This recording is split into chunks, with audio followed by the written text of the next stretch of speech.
విశాఖలో కూటమి నాయకుల ఉన్మాద చర్యలకు పాల్పడుతున్నారు.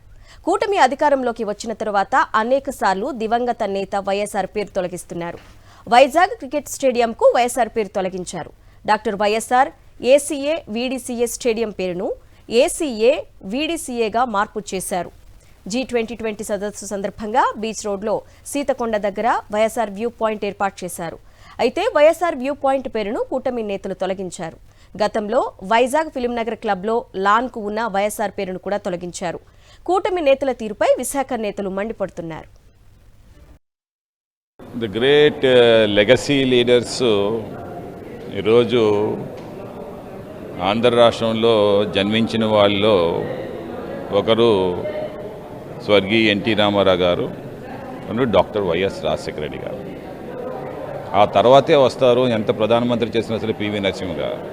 ఓకే, ఉమ్మడి ఆంధ్ర రాష్ట్రంలో దట్ సచ్ లెగసీ లీడర్స్ నా పేరు పెట్టండి పలానా ప్రాంతానికి ఇలాగ వీళ్ళు అడగరు.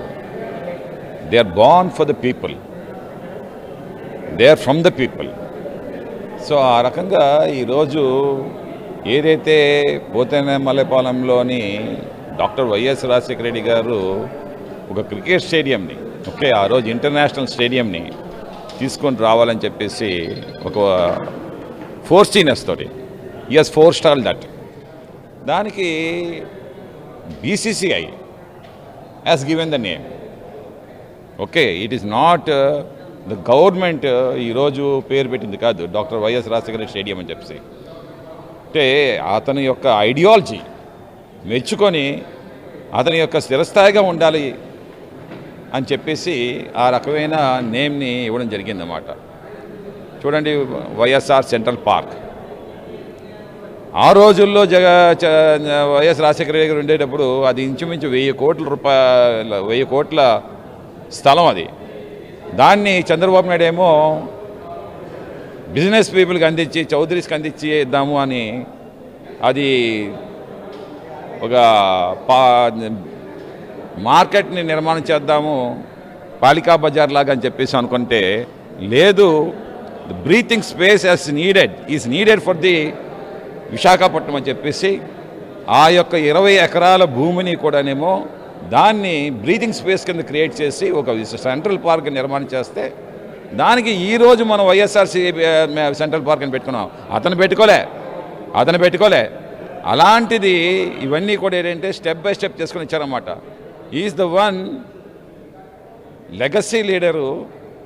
ఒక హెల్త్ సిటీ కానీ, ఒక స్పోర్ట్స్ సినారియోని క్రియేట్ చేయడంలో కానీ, లేదంటే ఒక పార్క్స్ని క్రియేట్ చేయడంలో కానీ, అలాగే ఇంజనీరింగ్ కాలేజెస్ ప్రతి మండలంలో ఒక ఇంజనీరింగ్ కాలేజ్ ఉండాలని చెప్పి కానీ, అలాగే మెడికల్ కాలేజెస్ ఉండాలని చెప్పి కానీ, ఇవన్నీ కూడా ఏంటంటే ఆరోగ్యశ్రీ, ఇవన్నీ ఏంటంటే రూపకర్త అన్నమాట.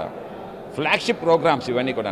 ఆ ఫ్లాగ్షిప్ ప్రోగ్రామ్స్ ఏర్పాటు చేసినటువంటి మహానాయకుడు ఎవరంటే ఈరోజు భారతదేశంలో ఒక బాబాసాహెబ్ అంబేద్కర్, అలాగే మన అబ్రాడ్లోని మనకేమో నెల్సన్ మండేలా, ఇలాంటి కోవకు చెందినటువంటి నాయకుడు అన్నమాట వైఎస్ రాజశేఖర రెడ్డి. ఆ రాజశేఖర రెడ్డి గారి పేరుని చేర్పడం అనేది మూర్ఖత్వం.